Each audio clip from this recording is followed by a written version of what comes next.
Hello বন্ধুরা, রূপান্তরিত নারী শ্রীর বিবাহবার্ষিকী আবাপর নেট সংস্করণ দেখেছেন নিশ্চয়ই। মানবীকেও চেনেন। এরা নিঃসন্দেহে বিপ্লব এনেছে আমাদের সমাজ জীবনে। আমাদের দেখার চোখ আর ভাববার মানসিকতাকে কিছুটা হলেও বদল এনেছে। অদূর ভবিষ্যতে আমাদের চিন্তাধারায় আরও পরিবর্তন আসবে। তখন হয়তো আর মেয়েলি ছেলে বা ছেলেমি মেয়ে এই শব্দগুলো অবসর নেবে। কিন্তু এই যে পুরুষের মধ্যে নারীত্বের বাস, সে তো যুগ যুগান্তর ধরে। এমনই একটা গল্প নিয়েই এবারের পৌরাণিক। প্রাচীনকালের কথা, দিল্লির উপকণ্ঠে বসবাস করতেন শাশ্বত আর বড়মিত্র নামে দুই অভিন্ন হৃদয়ের বন্ধু। ছোট থেকেই দুজনেই একই সাথে বড় হয়েছেন, একই গুরুগৃহে শিক্ষা নিয়েছেন। গুরুগৃহে শিক্ষা অবসানে গার্হস্থ্য জীবনে প্রবেশ করে দুজনেই দুটি সুলকন্যা দেখে বিবাহ সম্পন্ন করেছেন। কিন্তু দেবী সরস্বতীর বরপ্রাপ্ত হলেও লক্ষ্মী কিছুতেই তাদের দুজনের কাছে ধরা দেননি। ফলে দুজনেরই নুন আনতে পান্তা ফুরোনো জীবন। বিবাহ পরবর্তী জীবনে দুজনেই পুত্র সন্তান লাভ করেছেন। সরস্বতীর পুত্র সোমবন্ত আর বড়মিত্রের পুত্র সুমেধ। পিতাদের পদাঙ্ক অনুসরণ করে সোমবন্ত আর সুমেধের মধ্যেও অন্তরের বন্ধুত্ব স্থাপিত হয়। সময় আসলে সরস্বত ও বড়মিত্র তাদের পুত্রদের গুরুগৃহে প্রেরণ করেন। একই গুরুগৃহে তারা নিষ্ঠার সাথে বেদ, জ্যোতিষ, অঙ্কশাস্ত্রে ব্যুৎপত্তি অর্জন করতে থাকে। সময় অবসানে তারা গুরুগৃহ থেকে বিদায় নিয়ে পিতৃগৃহে ফিরে আসেন। এবার তাদের গার্হস্থ্য জীবনে প্রবেশ করতে হবে। কিন্তু শাশ্বত ও বড়মিত্র দুজনেই ভুক্তভোগী ছিলেন যে পর্যাপ্ত ধন সঞ্চয় না করে গার্হস্থ্য জীবনে প্রবেশ করলে তাদের পুত্রদের ভাগ্য তাদের মতোই হবে। তাই একদিন তারা দুজনে নিজ নিজ পুত্রদের ডেকে বললেন, তোমরা বয়স্কপ্রাপ্ত হয়েছ, রীতি অনুসারে এখন তোমাদের বিবাহ দেওয়াই পিতামাতা হিসেবে আমাদের উপযুক্ত কর্ম। কিন্তু পুত্র ও পর্যাপ্ত ধন সঞ্চয় না করে যদি তোমরা বিবাহ করো, তবে বিবাহ পরবর্তী জীবন কণ্টকময় হবে।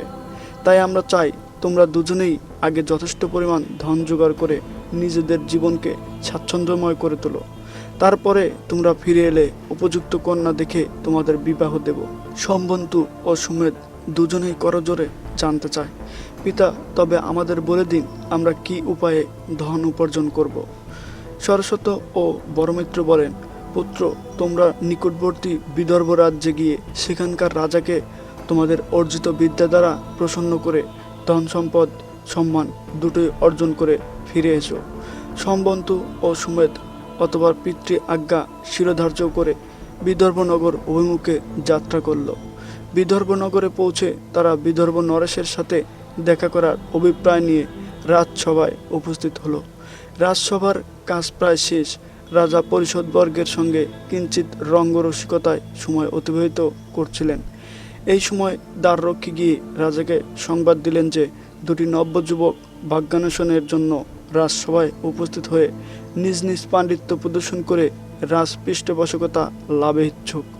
তিনি দ্বাররক্ষীকে নির্দেশ দিলেন যুবকদ্বয়কে রাজসভাকক্ষে প্রেরণ করার জন্য।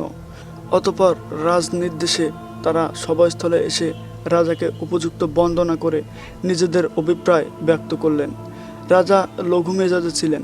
যুবকদ্বয়ের সাথে কিঞ্চিত কৌতুক করার লোভ সামলাতে পারলেন না। তিনি পরিহাস করে বললেন, ধন উপার্জনের জন্য তোমাদের মধ্যে কোনো একজন যদি শুধুমাত্র নারী বেশ ধারণ করে অপরজনকে নিয়ে দম্পতি পরিচয়ে নিষেধ দেশেও যাও, তবে তোমরা পাণ্ডিত্য প্রদর্শন না করেও প্রভূত ধনের অধিকারী হতে পারো। তথাকার রানী সীমন্তিনী সোমবারে শিবের ব্রত রাখেন। ব্রত অবসানে তিনি দম্পতিদের পুজো করে তাদের প্রভূত অর্থ, ধন, স্বর্ণ, বাহন প্রভৃতি দৌলত প্রদান করেন।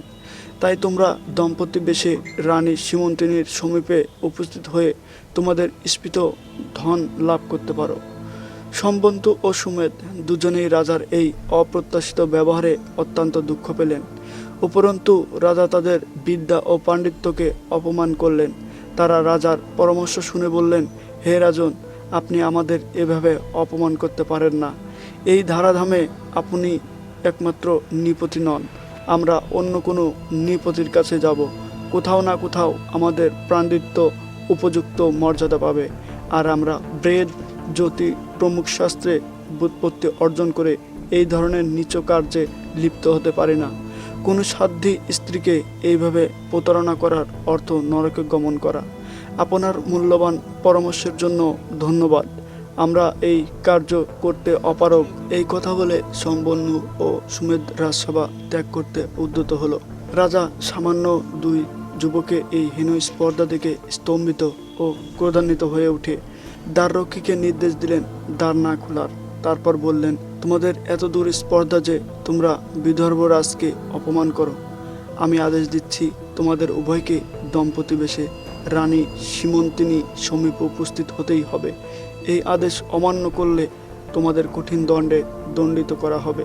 রাজার জলদগভীর কণ্ঠে সম্বন্তের হৃদয় উৎকণ্ঠিত হয়ে উঠল।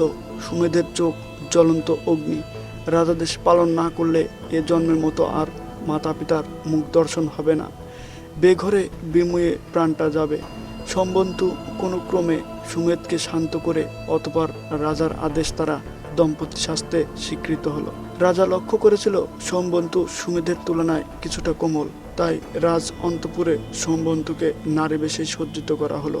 কপালে কুমকুম, নয়নে কাজল, কণ্ঠে কাষ্ঠমালা, সীমান্তে সিঁদুর, হাতে কঙ্কন, পুষ্প দিয়ে রচিত নকল বেনি, মাথায় অরুণী।